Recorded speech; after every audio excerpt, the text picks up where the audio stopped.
What would happen if for 34 minutes during the bloodiest battle of World War I, French and German soldiers stopped killing each other? Not because of orders from above, not from exhaustion, but because something appeared in the sky that made the entire war seem irrelevant. Something that forced mortal enemies to call a spontaneous truce and look up together at the sky. The Battle of Verdun represents everything humanity is capable of inflicting upon itself. 303 days of industrial slaughter that began in February 1916 with a preparatory bombardment lasting 9 continuous hours. Artillery bombardments so massive they could be heard in Paris, 260 kilometers away, making windows in downtown buildings vibrate. 1 million casualties between killed, wounded, and missing over just a few kilometers of devastated land that no longer had any real strategic value.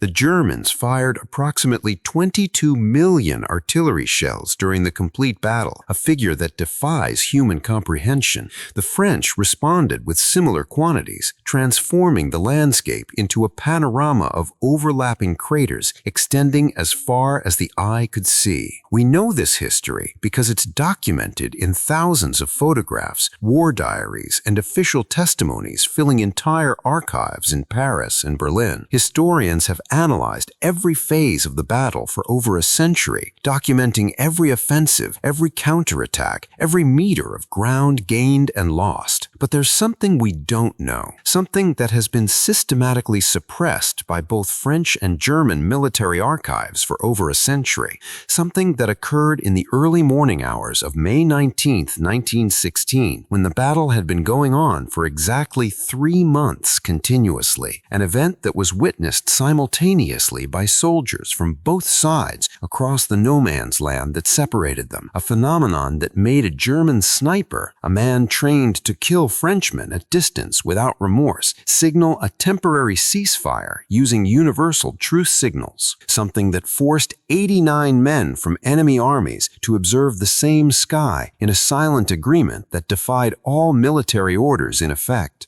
Tonight, I'm going to share testimony that remains sealed in both French and German military archives to this day, over 108 years later. Testimony about 34 minutes when the war stopped because something absolutely impossible demanded everyone's attention regardless of what uniform they were wearing. May 19, 1916, Fort Douaumont, Verdun, France. The Battle of Verdun was entering its 5th month of continuous, uninterrupted horror. The forces of the French Second Army, under the command of General Philippe Pétain, who would later become a controversial figure in French history, were defending their positions against the relentless assault of the German Fifth Army. The German objective was tactically clear from the start: capture the strategic forts of Verdun and Côte 304, systematically bleeding the French army in the process of defending positions that the French High Command couldn't abandon without losing credibility. The 3rd Regiment d'Infanterie Coloniale, composed mainly of veterans from colonial campaigns in North Africa, held defensive positions approximately 400 meters southwest of the fort's ruins. This regiment had arrived at Verdun on April 8, 1916, replacing units that had been completely destroyed in March's fighting. Facing them from the other side of a no-man's land completely devastated by months of constant bombardment, the 15th Reserve Infantry Regiment occupied German trenches built on slightly elevated ground. Both sides had been under constant bombardment for 23 consecutive days without significant interruption, except during brief periods of bad weather that prevented artillery observation. The terrain between both lines was no longer recognizable as any kind of natural landscape. Artillery had transformed it into a lunar panorama of overlapping craters filling with fetid water, barbed wire twisted into surrealist configurations,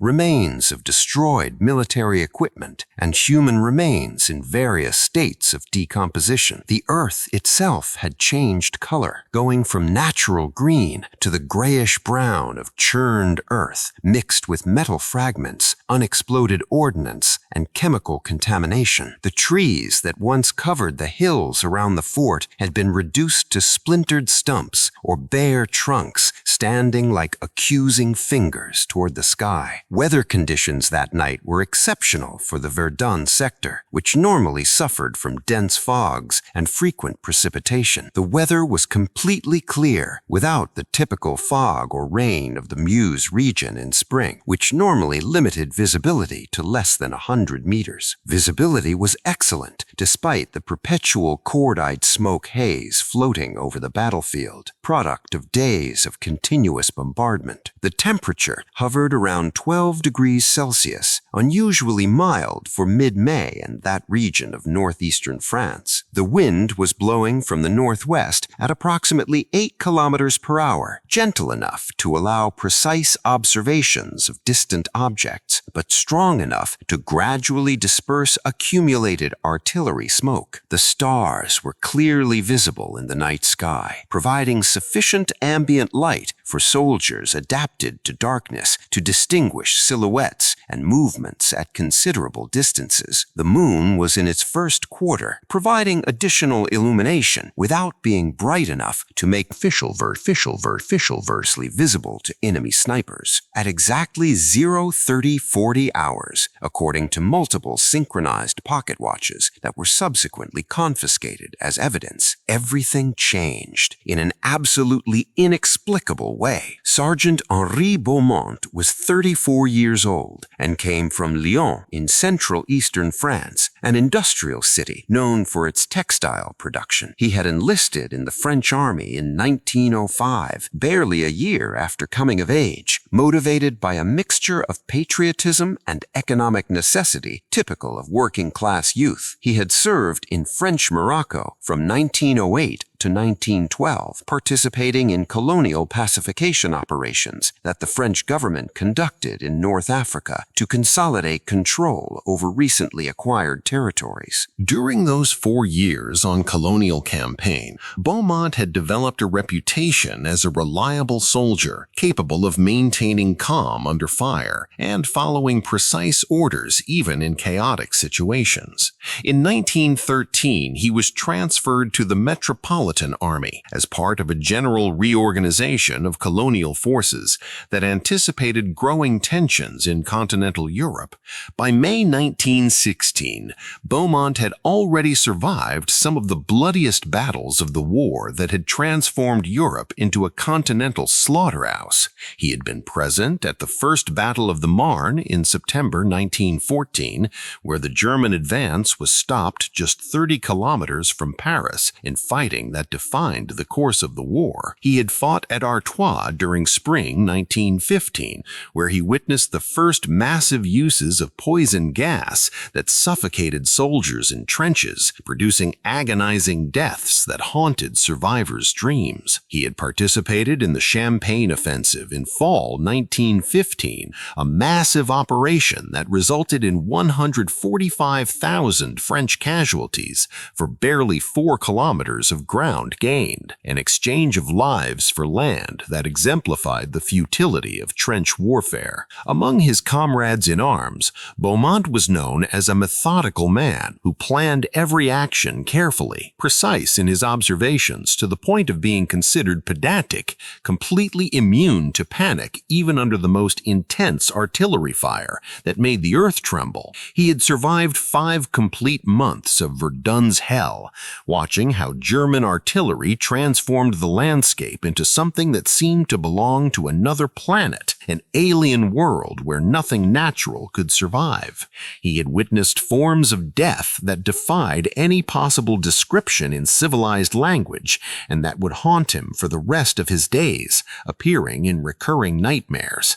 But absolutely nothing in his combat experience, nothing in 11 years of military service on 2 continents had prepared him for what he was about to witness at 03:40 hours that extraordinary morning. warning. But what Beaumont saw in the sky that night wouldn't just defy his understanding of war, it would set in motion a suppression machinery that would extend for decades. Beaumont was conducting a routine inspection of advanced observation posts in his assigned sector, a task he performed every night to verify that sentries were alert and that defensive positions hadn't been compromised by bombardments. The night was relatively quiet by Verdun standards, with sporadic rifle fire heard approximately once every 2 minutes from German positions located across no man's land. These shots were typical of night patrols, German snipers firing at shadows, noises, or simply at random to keep the French nervous and sleep-deprived. German artillery had ceased fire at 0300 hours, according to their usual nocturnal bombardment pattern schedule, allowing their own troops to conduct patrols and repair damaged fortifications. French artillerymen were already awake, checking ammunition and preparing the pieces for the bombardment that would mark the start of a new day of slaughter. Beaumont first noticed the lights while conversing with Caporal Devereux at observation post number 7, a position fortified with sandbags that offered direct view toward German lines. 3 perfectly visible luminous objects floating completely motionless in the night sky, standing out clearly against the background of stars. They were arranged in what appeared to be a perfect equilateral triangle, geometrically precise in a way that seemed artificial, suspended approximately 800 meters above the eastern wall of Fort Douaumont's ruins. The precision of the formation was so perfect, it seemed to have been drawn with technical drawing instruments, not something that could occur naturally. Beaumont immediately called Devereux's attention to the phenomenon, pointing with his extended arm toward the luminous objects. Caporal Armand Devereux, 27 years old and from Marseille, a Mediterranean port known for its skeptical sailors, confirmed the sighting instantly without needing to be shown twice. Devereux had served in the merchant navy before the war and was familiar with all types of atmospheric phenomena and luminous signals, including flares, searchlights, and meteorological phenomena. What both men observed during the following 34 minutes completely defied everything they understood about aeronautics, physics, and the technological capabilities of any army in 1916. 3 completely identical spherical objects in size, shape, and luminosity, brilliant white with edges changing between blue and green tones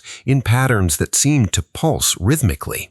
Each sphere was approximately 8 meters in diameter, calculated through triangulation with visible reference points on the terrain, like the fort's ruins, and destroyed trees whose positions were known on military maps. He saw the lights appear in the sky at exactly the same moment as the French, simultaneously visible to both sides. According to his detailed field report, which was filed at 0800 hours the same day and immediately classified by German military intelligence under the highest secrecy category, he lowered his weapon deliberately and consciously. He observed the formation for approximately 2 complete minutes, meticulously studying its visual characteristics and movements with the same attention he applied to studying enemy positions. Then he made a decision that was completely unprecedented in the context of trench warfare, a decision that could have cost him his life. He signaled a temporary ceasefire using the universal truce code recognized by all European armies. Using a white undershirt tied firmly to his rifle,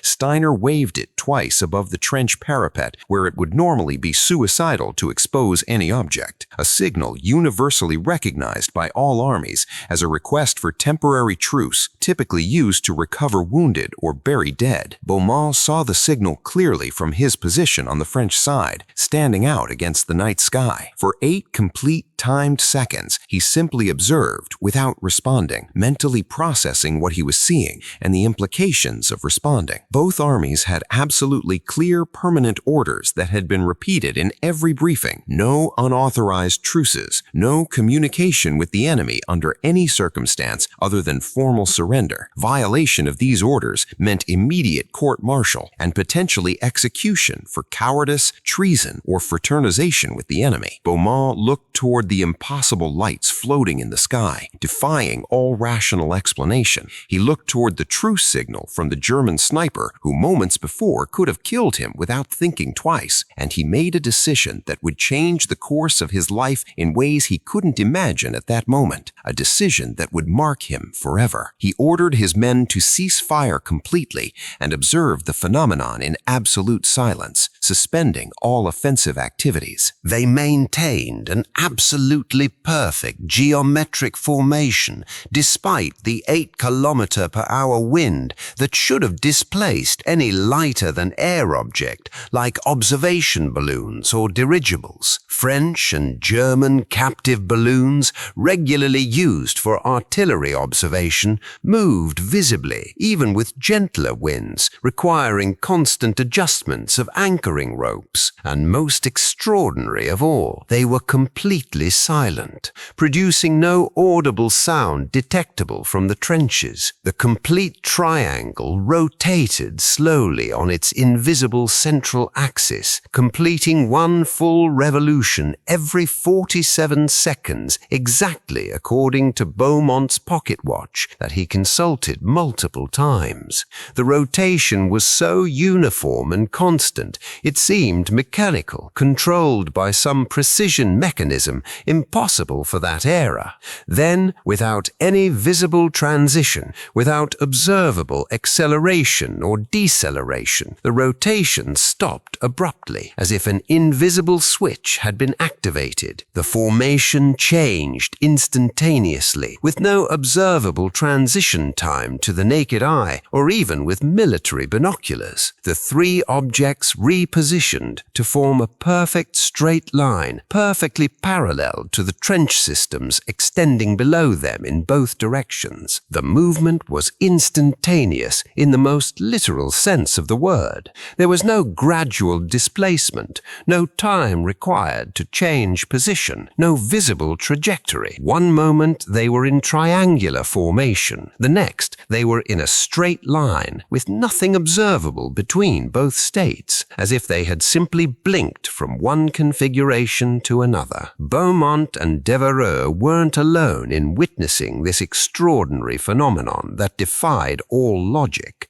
Across no man's land, in the German trenches, located barely 180 meters away, 42 soldiers from the 15th Reserve Infanterie Regiment were observing exactly the same phenomenon with identical astonishment and confusion. One of those German soldiers was Gefreiter Klaus Steiner, 28 years old, from Munich, the capital of Bavaria. Steiner was an officially recognized designated marksman with a documented and verified record of 83 confirmed combat casualties since the start of the war. He was considered one of his regiment's most effective snipers, known for his infinite patience and ability to make precise shots at distances exceeding the normal capabilities of the Gewehr 98 rifle. His position that night was in a specially constructed sniper post with direct view of French lines,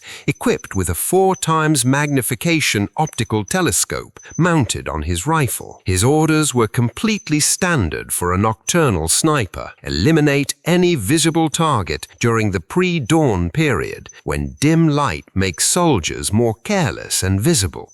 Steiner had his Gewehr 98 rifle aimed directly toward French lines, with his finger resting gently on the trigger, patiently waiting for any movement that justified a shot. For the next 34 minutes, the Western Front fell into absolute silence in this specific sector of Verdun that normally resonated with constant gunfire. Soldiers who barely minutes before were ready to kill each other without remorse now observed the same impossible sky together, united by astonishment. The formation in the sky began exhibiting increasingly extraordinary behaviors that defied all rational explanation available in 1916. 1916. The three objects, now arranged in perfectly straight linear formation, began moving along the trench systems as if inspecting the positions. They covered approximately 600 meters in just 12 timed seconds by multiple observers, representing a horizontal speed of 180 kilometers per hour. No aircraft in 1916 could even approach that speed in level horizontal flight,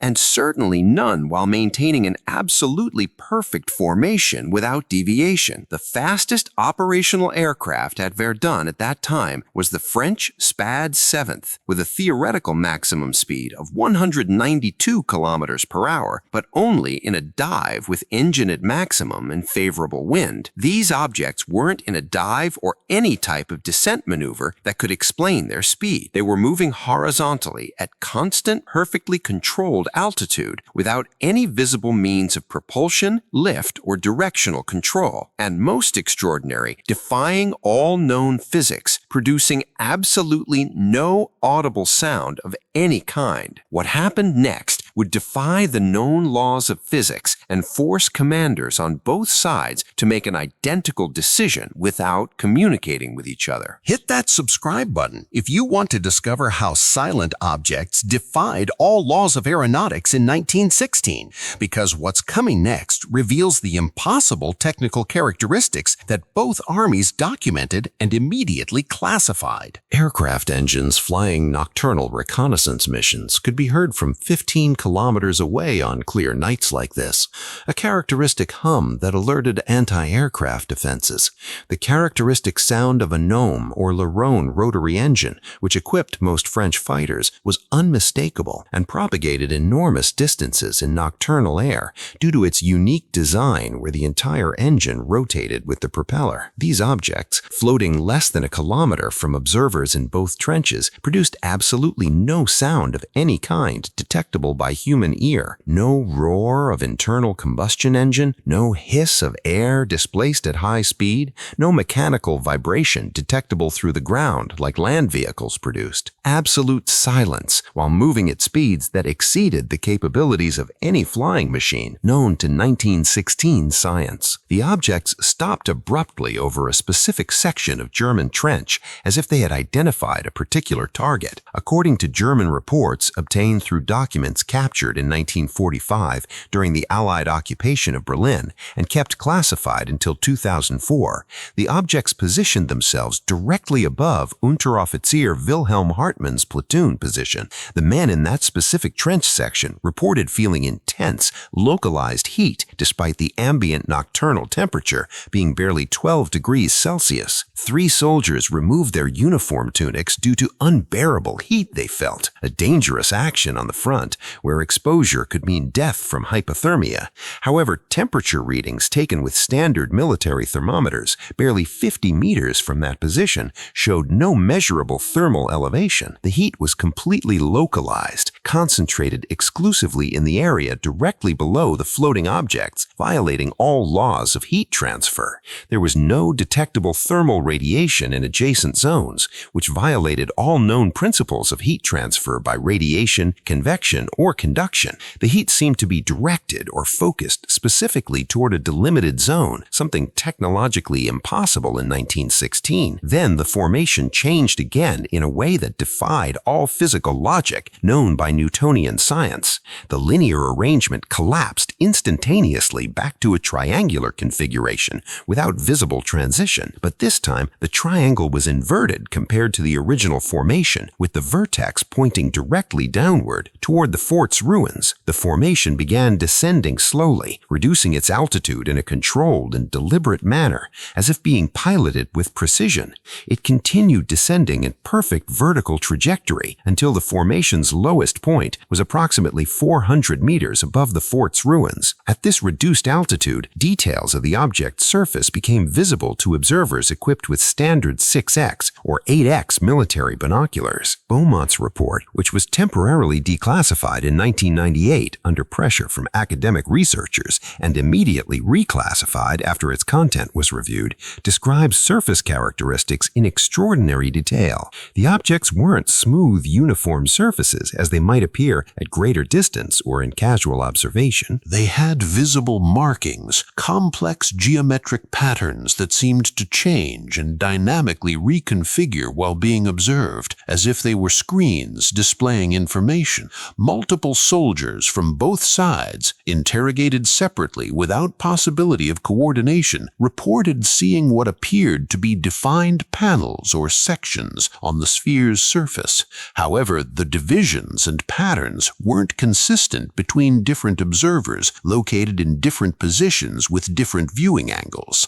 Some described interconnected hexagonal patterns covering the entire visible surface like a giant honeycomb. Others reported seeing concentric circles rotating independently from each other at different speeds. Some observers swore they had seen symbols or markings they couldn't identify with any known alphabet or writing system, neither Latin nor Cyrillic nor Arabic. A German soldier who had studied mathematics at Heidelberg University reported having seen equations or mathematical formulas, though he couldn't transcribe them before they disappeared. This radical inconsistency in descriptions was specifically noted and documented by French Deuxième Bureau intelligence officers who systematically interrogated witnesses. Their preliminary conclusion, recorded in internal memoranda that remain partially accessible in restricted archives, suggested two equally disturbing possibilities. First possibility, the surface was displaying different patterns simultaneously depending on observation angle, visible only from certain specific viewpoints. Second possibility, observers were seeing different aspects of a surface rotating at speeds too high for the human eye to process the movement, creating an illusion of static patterns. Neither of these explanations could satisfactorily or completely account for the reported behavior. Artillery units on both sides tracked the formation with their telescopic sighting instruments designed for aerial targets. French batteries of 75mm cannons, the war's most effective field artillery weapon, had the objects perfectly centered in their telescopic sights. German 77mm pieces were equally positioned to fire at any moment, with ammunition loaded and firing cords tensed. Neither side opened fire against the formation, despite having capability and authorization to attack any unidentified aerial object. According to artillery records from both armies, which were cross-checked and verified by military historians decades later when some documents were declassified, direct orders were issued from battalion command level: observe but do not attack under any circumstance. Record all observable characteristics, but do not fire or attempt to shoot down the objects. These orders reached artillery batteries on both sides within minutes of the initial sighting, suggesting immediate communication with higher command levels. There was no direct communication between French and German commands that night, according to all available records of telegraphic and telephonic traffic. Both sides, completely independently and simultaneously, arrived at exactly the same tactical decision without coordination: hold fire and observe the phenomenon with all available technical means, documenting every detail for later analysis. At 0358 hours, according to multiple independent timings by officers on both sides, the formation began its final ascent. The ascent was completely different from any known aircraft flight pattern in that era, or even in later decades. The three objects rose vertically in perfect synchronization, maintaining their exact inverted triangular formation without any visible deviation or adjustment. The acceleration was smooth, but extraordinarily rapid, without any visible transition phase between zero velocity and maximum velocity. In exactly 4 seconds, they reached an estimated altitude of 6,000 meters, according to trigonometric calculations by artillery officers observing observing with calibrated angular measurement instruments. They continued ascending in perfectly vertical trajectory without deviation until they simply ceased being visible to the naked eye due to distance. They left no visible condensation trails like those produced by combustion engines at high altitude when water vapor freezes. They produced no audible sound, even during initial acceleration that should have created detectable atmospheric turbulence. There was no gradual disappearance in the distance, as would occur with any object moving away according to laws of perspective. They simply became too small to be visually detected, ascending on a trajectory that no 1916 aircraft could even remotely duplicate. The rate of ascent, calculated independently by multiple observers using known reference points and precise timing with synchronized watches, was approximately 1,300 meters per minute. To put this in comparative technical perspective, the Nieuport 17, one of the fighters with best climb-in capability available in 1916, could achieve barely 290 meters per minute in the best atmospheric conditions. The objects ascended 4.5 times faster than the best combat aircraft of the era, a difference that couldn't be explained by any known technology. At 04:14 hours, the lights had completely disappeared from the night sky, leaving only normal stars. The war resumed immediately and automatically, as if the previous 34 minutes had never occurred. German artillery opened fire at exactly 04:15 hours, resuming their scheduled bombardment pattern with mechanical precision. French batteries responded at 04:16 hours with their own preparatory bombardment, resuming the cycle of mutual destruction. The 34-minute pause had ended, officially and without ceremony. Soldiers who minutes before had observed the impossible together now returned to trying to kill each other with the same professional efficiency as always. Within 90 minutes, both sides would receive urgent orders to exhaustively document everything they had witnessed without omitting any detail. By noon that same day, each of those written reports would have been classified with the highest level of military secrecy available. And by the end of May 1916, barely 11 days later, the first witness would be dead under circumstances that would never be adequately investigated. But what was about to begin was something much more sinister than simple document classification. The men who witnessed that phenomenon were marked, and a machinery of systematic elimination was about to activate. Smash that subscribe button if these impossible movements and the coordinated silence of both armies are disturbing you, because the systematic elimination of witnesses that's coming next is the real mystery that governments keep hiding. The sighting occurred at 03:40 hours on May 19, 1916. By 900 hours that same morning, barely 5 hours after the phenomenon, intelligence officers from the French 12th Bureau and German Abteilung 3B had already arrived at their respective trench positions. The response speed was extraordinary, considering communication conditions at the front during 1916, where telegraphy was primitive. Field telegraph was the only means of rapid communication available, and lines were frequently destroyed by bombardments, requiring constant repairs. Yet somehow, inexplicably, intelligence commands from both sides were alerted, mobilized, and deployed to the sector in question in hours. Someone in very high command positions, possibly Army level or even General High Command, considered this incident critical enough to demand immediate response, regardless of logistical difficulties. Sergeant Beaumont was subjected to interrogation for 3 complete hours by 2 officers from 12th Bureau headquarters in Sully, the French Intelligence Command Center in the Verdun sector. The names of these interrogating officers don't appear in any public accessible records to this day. Over a century later, the interrogation record exists in regimental archives preserved at Vincennes Vincennes, confirming it occurred and documenting its duration. But the record of who exactly conducted it, their ranks, their names, their credentials, simply doesn't exist, has been completely eliminated, or remains classified under restrictions that have never been explained. This absence of interrogator identification is extremely unusual in French military documentation,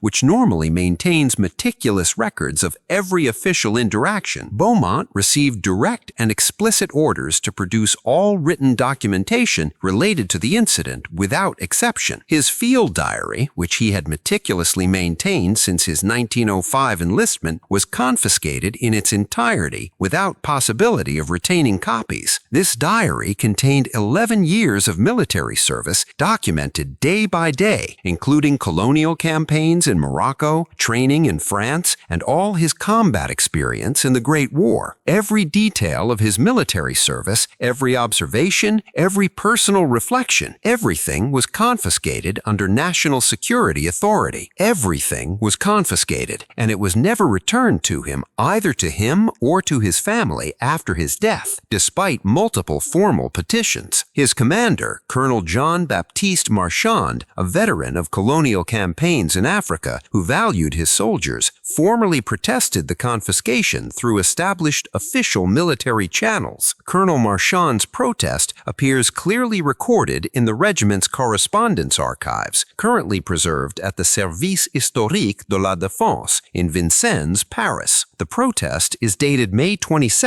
1916, and details the reasons he considered the confiscation excessive and unjustified. The response to that official protest doesn't exist in any consultable archive. There's no record that any response was ever provided, neither approval nor denial, not even acknowledgement of receipt. It's as if the protest had disappeared into a deliberately created bureaucratic void. Beaumont received explicit and direct orders not to discuss the incident with absolutely anyone, not even with other witnesses of the event. Violation of this order would result in immediate court-martial for conduct prejudicial to military discipline, a charge that in wartime could result in execution by firing squad. He was made to sign a non-disclosure document, something extremely unusual for enlisted soldiers in 1916. On May 27, 1916, barely 8 days after the sighting, Beaumont was transferred to the 4th Régiment d'Infanterie Coloniale without prior notice. The official reason for this sudden transfer, operational front requirements that required redistribution of experienced personnel. In reality, immediate separation from all witnesses of the incident and complete removal from the Verdun sector where he couldn't communicate with other witnesses. He was sent to the Somme sector, located 180 kilometers north of Verdun, completely at the other end of the Western Front, where he couldn't communicate with other witnesses.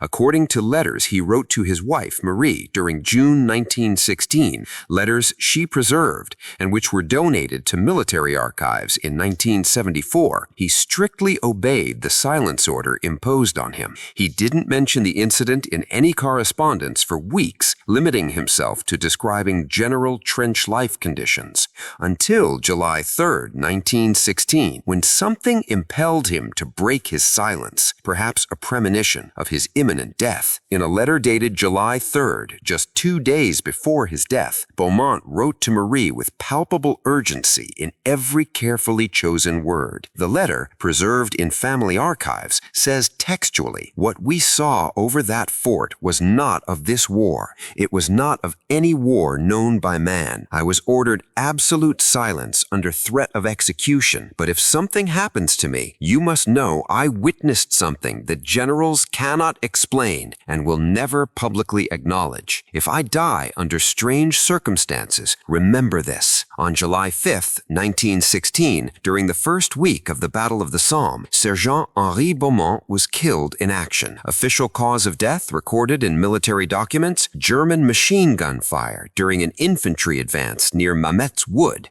His body was recovered 3 days after combat by specialized burial teams working systematically in Mametz sector. The battalion medical officer, Médecin Capitaine Henri Dupont, a surgeon with 5 years of forensic medicine medicine experience, noted significant irregularities in his initial field report. These irregularities are documented in the medical record that remains in regimental archives, accessible but rarely consulted. Beaumont had received a single shot through the back of the skull, entering at the base of the neck just below the helmet and traversing upward through the brain. The entry wound was consistent with a rifle shot at close range, approximately between 20 and 30 meters, according to DuPont's forensic evaluation, based on powder burn patterns. The projectile's trajectory was slightly ascending, clearly suggesting the shooter had been in a kneeling position or lying face down, firing from below. German machine gun positions in that specific sector, according to military intelligence maps, had been located 180 meters from where Beaumont fell. Machine gun fire creates multiple grouped wound patterns, not single precise headshots executed with sniper precision. A German MG-08 machine gun fired between 400 and 500 projectiles per minute, creating a horizontal grouped impact pattern, not a single vertical surgical shot. The wound's characteristics were completely inconsistent with the official explanation provided in the death report. DuPont calculated that the entry angle suggested a shooter positioned behind French lines, not German. Médecin Capitaine DuPont formally requested an investigation of the death circumstances through official memorandum. His request was recorded in the Battalion Medical Register, dated July 8, 1916, just 3 days after the death. No investigation of any kind was conducted, formal or informal, despite obvious irregularities.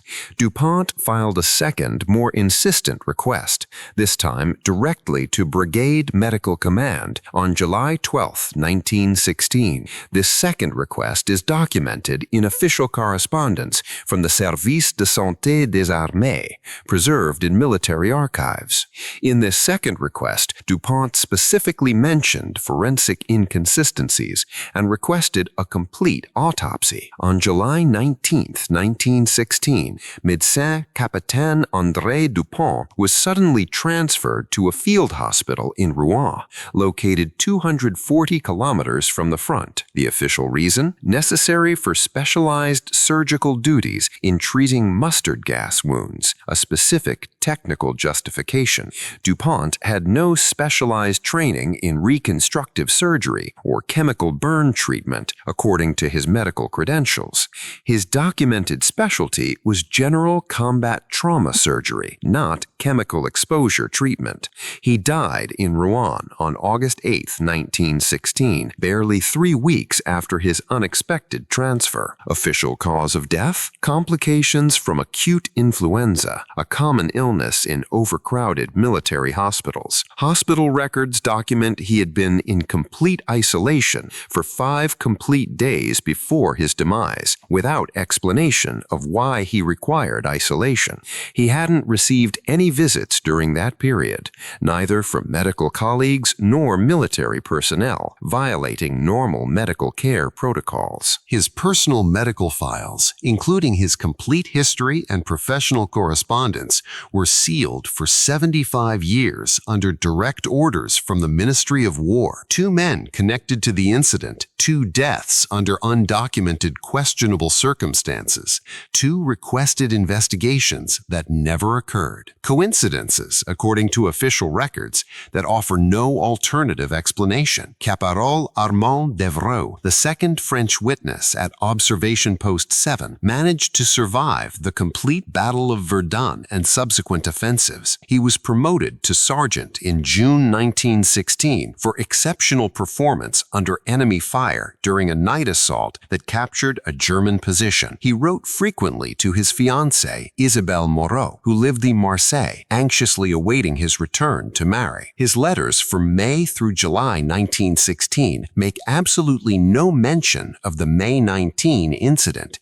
not even indirect references. He was clearly obeying the silence orders imposed on him under threat of court-martial and possible execution, but in a letter dated August 2, 1916, his tone changed dramatically in a way that alarmed Isabel. He wrote, "There are things we've witnessed that cannot be discussed in correspondence. Orders explicitly forbid it under penalty of death. But someday, when this war ends and I return to you safe and sound, I'll tell you about the night when the sky defied everything we believe we know about the world.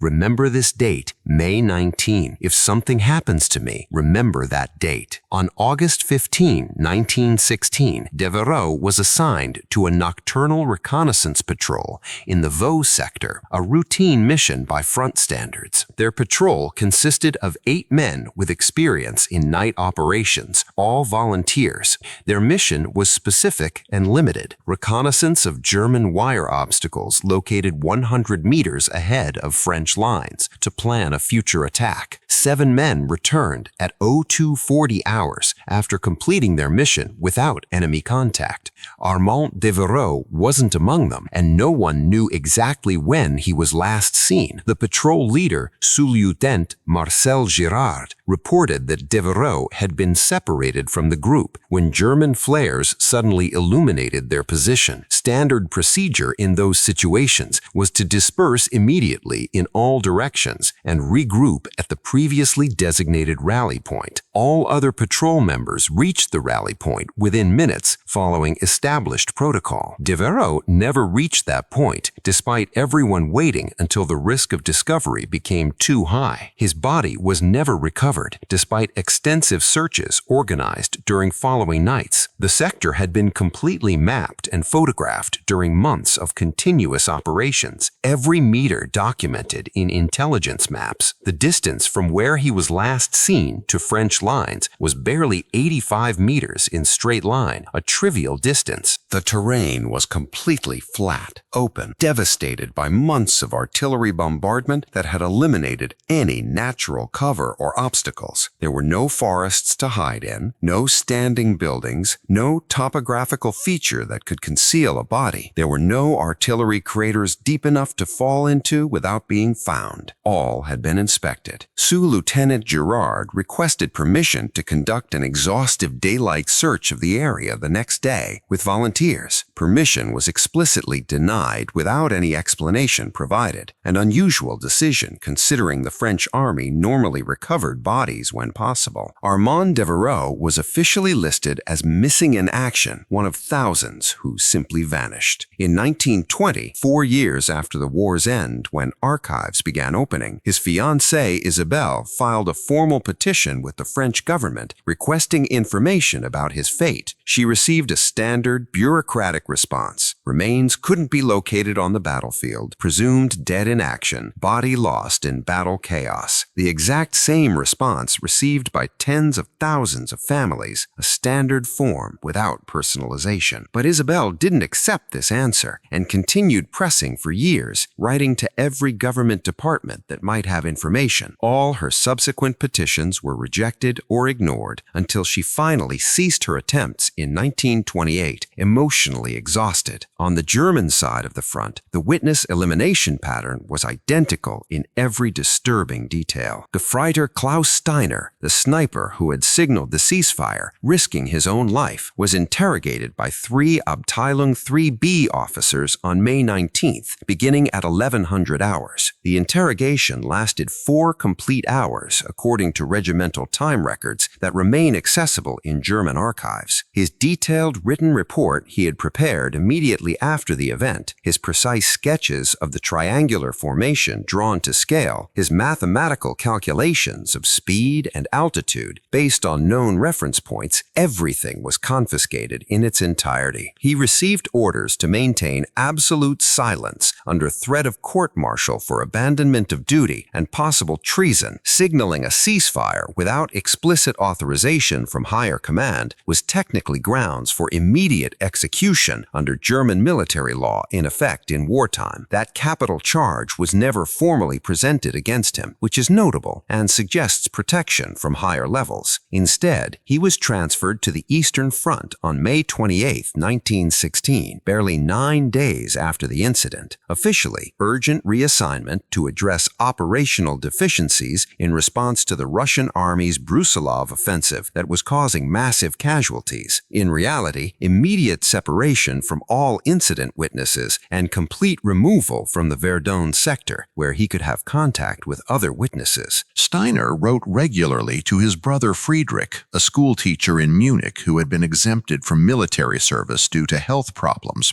His letters from June through August 1916 are preserved in the Bavarian State Archives, donated by Friedrich's grandson in 2003 for historical purposes. On August 12, 1916, Steiner wrote a letter that would prove prophetic and that Friedrich carefully preserved. It said, "I saw something over that damned fort that made me question why we're killing each other over pieces of destroyed land. We've been ordered never to speak of it under threat of immediate execution, but I tell you, dear brother, if I don't survive this war, remember I witnessed something that belongs to no nation on earth. It was something bigger than all of us." On August 30th, 1916, during fighting near Kovel in what is now western Ukraine, Gefreiter Klaus Steiner was killed. Official cause: Russian artillery bombardment during a coordinated infantry attack in the sector. His body was supposedly identified through identification tags and buried in a military cemetery in Lodimorets-Volinsky with all appropriate military honors. In 1923, 7 years after his death, his brother Friedrich formally requested exhumation and repatriation of the body for family burial in Munich. The request was approved without apparent problems by German authorities, something routine for families who could afford repatriation. When the grave was opened under official supervision of military authorities, it was completely empty. There was no body, no coffin, no human remains of any kind, not even bone fragments. German military records clearly showed there was no error in the grave's location, according to cemetery maps. The coordinates corresponded exactly to official burial records archived at the Ministry of War. No official explanation was provided of how an officially registered grave could be completely empty. Friedrich Steiner filed multiple requests for information and explanation through official channels during the following 7 years. In 1930, 14 years after his brother's death, he was informed that all records related to Klaus's burial had been destroyed in a fire at the Reichsarchiv in Potsdam. The fire occurred on April 3, 1930, according to official city fire department records. Military records related to the war were scheduled to be transferred to public access on April 15, 1930, under the 15-year declassification rule established by the Treaty of Versailles. Exactly 12 days before the scheduled public release, the archives burned under circumstances which were never completely explained by any official investigation. Coincidences, again, according to the official version of events. Of the 89 documented witnesses of the incident, 47 French and 42 Germans confirmed in military records, a total of 17 died under circumstances that were noted as unusual, suspicious, or inexplicable by family members, fellow soldiers, or investigating officers. 9 French soldiers, 5 killed in combat with wound patterns completely inconsistent with official causes recorded on death certificates.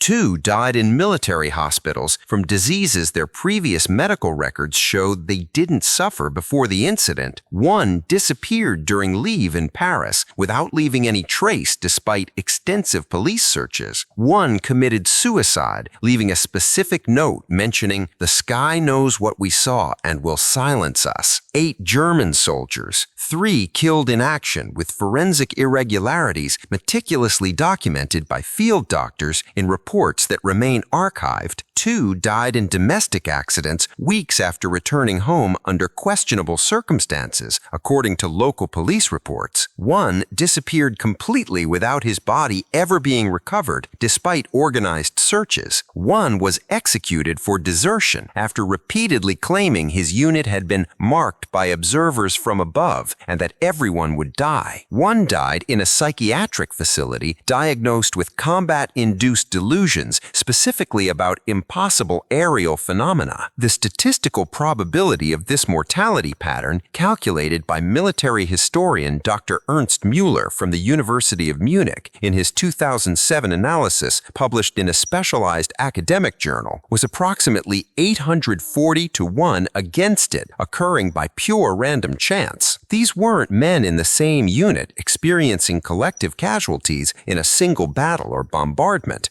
They were individuals scattered across two different armies, multiple divisions, different combat fronts, separated by thousands of kilometers, even different years of the war. Yet they died at a rate that defied all reasonable statistical probability based on normal mortality patterns for soldiers with similar experience.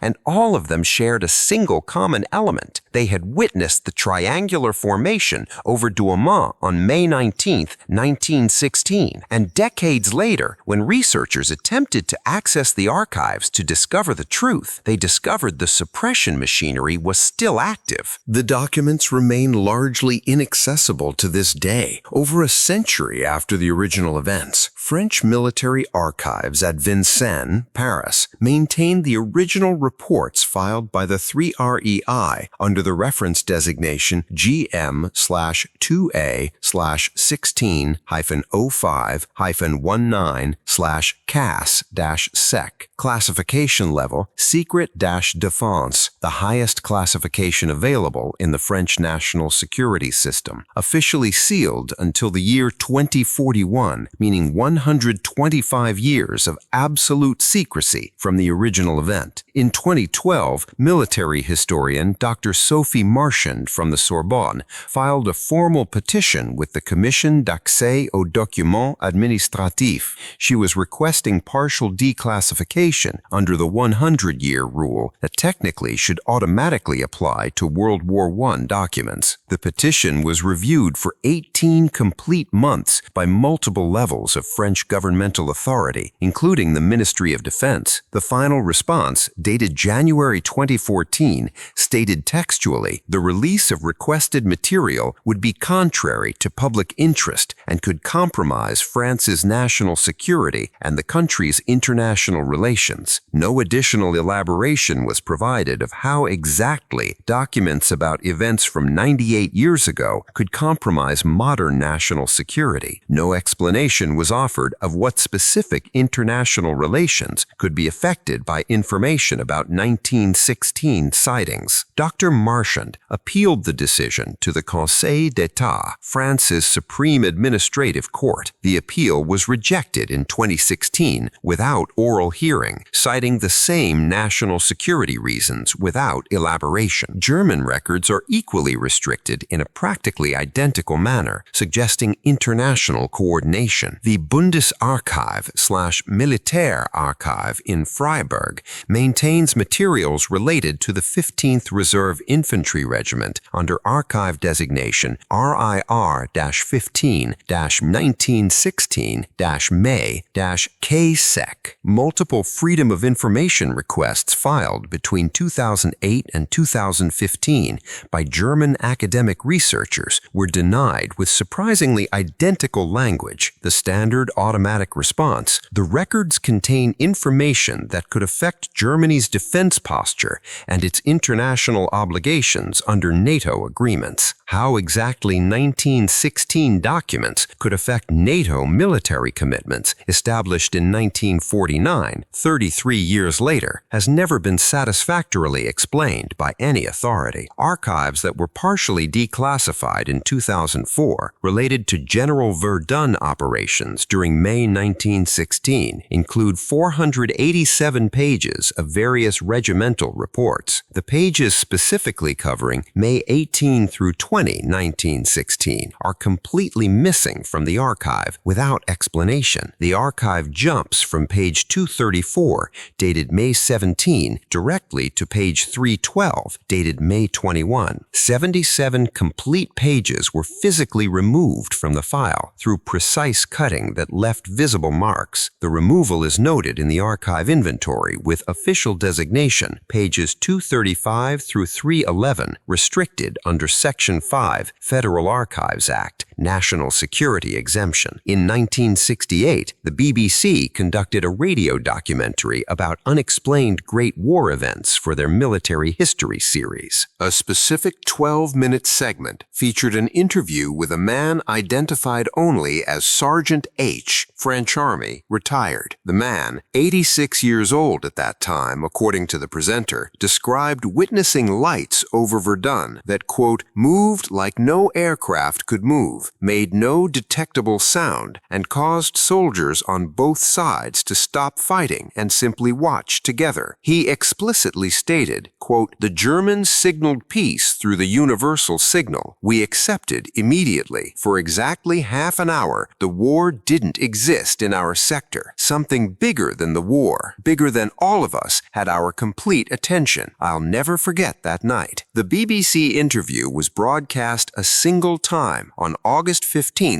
1968, during a low audience time slot. It was never rebroadcast in any subsequent format, despite requests from historians who considered it valuable. The original recording was archived at the BBC Written Archives Centre in Caversham, England, according to standard protocols of the era. In 2011, academic researchers attempting to access the recording for a Verdun documentary project were informed it couldn't be located in any storage facility. The catalog entry clearly exists in the BBC's archive system with all correct details. The physical tape with the recording doesn't exist or has been removed without official documentation of its destruction or transfer. If you've made it to this point in the video, you fully understand what happened over Fort Douaumont on May 19, 1916. You see the pattern forming across a complete century of systematic, internationally coordinated suppression. You recognize that something extraordinary forced mortal enemies to stop killing each other and observe the same impossible sky together. The testimony exists, locked in archives that remain sealed despite having no rational justification for maintaining classification after 108 years. The witnesses are gone forever, taking their direct memories to the grave. Every soldier who stood in those trenches observing the triangular formation has been dead for decades. Their testimony was suppressed through threats, scattered through transfers, systematically and deliberately eliminated through suspicious circumstances. But the pattern remains, visible to those willing to see it clearly and connect the obvious dots.